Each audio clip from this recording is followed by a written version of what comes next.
$10,000 pulingiz bor, nima qilasiz?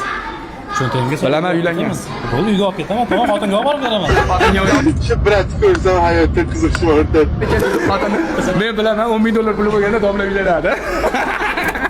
Nima gap bo'ladi tushunmaydi axir. Savol bor, $10,000 pulingiz bo'lganda nima qilardingiz?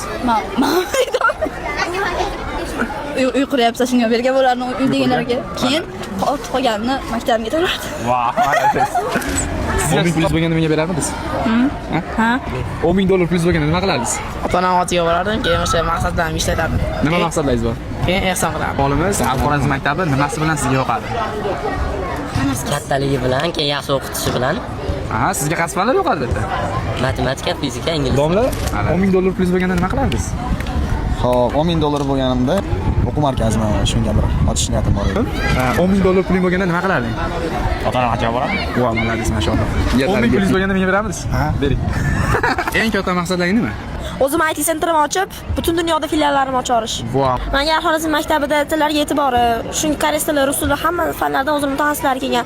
Yana uyingizdan to'g'ri qo'yishar, yotoqxona xizmati a'lo darajalarda mashlar yapadi. $10,000 pulingiz bo'lganda nima qilardingiz? Biznes boshlardim. Biznes boshlaysiz. Qanaqa biznes? Shu chet eldan tovar olib kelib, sotib, chet eldan tovar olib kelib sotib. Shahzodaxon, $10,000 pulingiz bo'lganda siz nima qilgan bo'lardingiz? Aviakompaniya ochgan bo'lardim. Aviakompaniya? Nima uchun? Chunki o'zim sohamam o'shanga yo'naltirilganda stюардessalik. Jurnalistika o'qiyapsiz.